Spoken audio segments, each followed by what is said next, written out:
Okay, dear students, continue to the Baba Sahib Ambedkar. Three stanzas. Baba Sahib was elected to the Bombay Legislative Assembly in the election under the Constitution of Indian Act 1935.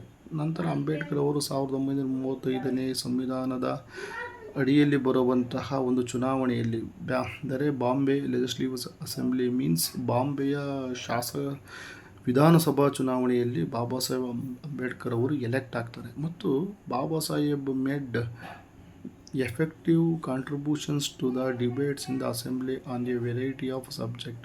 ಅಂದರೆ ಅವರು ಆ ಒಂದು ವಿಧಾನಸಭೆಯಲ್ಲಿ ಅವರದೇ ಆದಂತಹ ಒಂದು ಅತ್ಯುತ್ತಮವಾದಂತಹ ಪರಿಣಾಮಕಾರಿಯಾದಂತಹ ಒಂದು ಕೊಡುಗೆಗಳನ್ನು ನೀಡ್ತಾರೆ ಆ ಒಂದು ಚರ್ಚೆಯಲ್ಲಿ, ಆ ಒಂದು ಅಸೆಂಬ್ಲಿಯ ಚರ್ಚೆಯಲ್ಲಿ.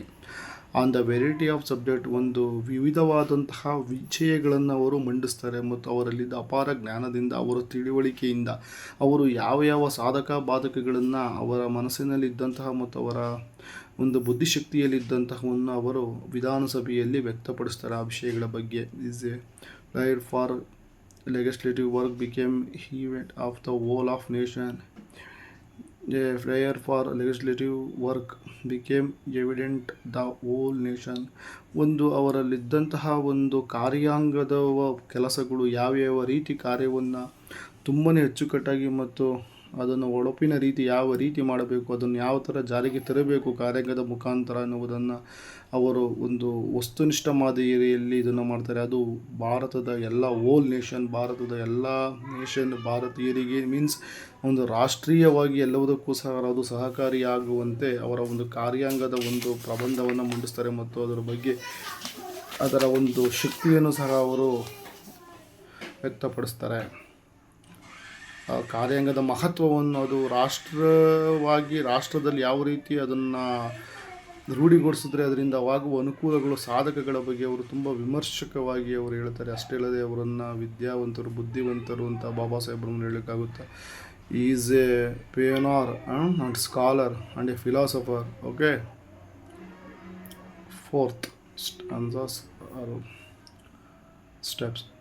Soon the Constituent Assembly of India afforded Dr. B.R. Ambedkar the opportunity to give the most of notable and permanent shape to his social philosophy and his undying faith to the dignity of human being. Baba Sahib was not in the Congress, but it must be said to the credit to the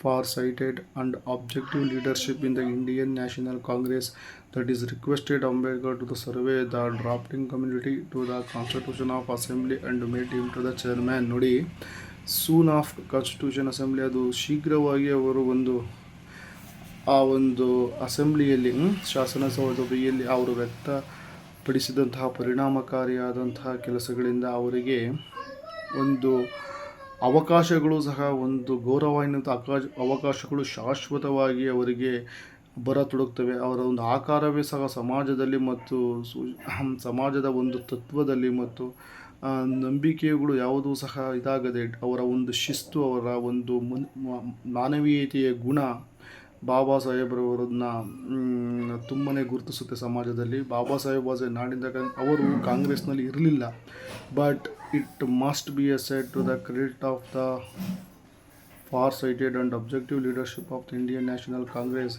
ಅವರು ಇರಲಿಲ್ಲ, but ಅವರಲ್ಲಿದ್ದಂತಹ ದೂರದೃಷ್ಟಿ ಮತ್ತು ಅವರಲ್ಲಿದ್ದಂತಹ ಜ್ಞಾನ, ವಿಷಯದ ತಿಳುವಳಿಕೆ, ನಾಯಕತ್ವ ಗುಣ ಎಲ್ಲವೂ ಸಹ ನ್ಯಾಷನಲ್ ಕಾಂಗ್ರೆಸ್ ಅದನ್ನು ಗಮನದಲ್ಲಿಟ್ಟುಕೊಂಡು ಅವರನ್ನು ಗುರುತಿಸಿ ಅವರನ್ನು requested to serve the drafting community of the constitution assembly and made him miss chairman. ಅವರನ್ನ ಸಂವಿಧಾನದ ಕರಡು ಸಮಿತಿ ಅಧ್ಯಕ್ಷರನ್ನಾಗಿ ಅವರನ್ನು ವಿನಮ್ರವಾಗಿ ಕೇಳುತ್ತಾ ಅವರೇ ಅವರನ್ನು ಕರಡು ಸಮಿತಿ ಅಧ್ಯಕ್ಷರನ್ನಾಗಿ ಮಾಡ್ತಾರೆ. ನೋಡಿ, ಒಂದು ವಿದ್ಯಾಭ್ಯಾಸ ಅನ್ನುವುದು, ಒಂದು ವಿದ್ಯೆ ಎನ್ನುವುದು ಅವರನ್ನು ಯಾವ ಮಟ್ಟದಿಂದ ಅಂಡರ್ ಪ್ರಿವಿಲೇಜ್ಡ್ ಒಂದು ಅಂಡರ್ ಡಾಗ್ಸ್ ಆರ್ ಅನ್ಟಚಬಲ್ ಕ್ಯಾಸ್ಟ್ನಾಗಿ ಹುಟ್ಟಿ ಅವರ ಒಂದು ವಿದ್ಯಾವಂತಿಕೆ, ಅವರ ಒಂದು ವಿದ್ಯೆಯನ್ನು ಆ ರೀತಿ ಕರ್ಕೊಂಡು ಅವರ ಒಂದು ಜ್ಞಾನ, ಅಪಾರವಾದ ಸಂಪತ್ತಿನ ಜ್ಞಾನದಿಂದ ಅವರು ಯಾವ ರೀತಿ ಅವರ ಒಂದು ತಿಳುವಳಿಕೆಯಿಂದ ಅವರು ದೇಶಕ್ಕೆ ಬೇಕಾಗುವ ವ್ಯಕ್ತಿ ಅಂತ ಗುರುತಿಸಿ ಅವರಿಗೆ ಕರಡು ಸಮಿತಿ ಅಧ್ಯಕ್ಷರನ್ನಾಗಿ ಮಾಡ್ತಾರೆ ಸಂವಿಧಾನ ಬರೆಯಲು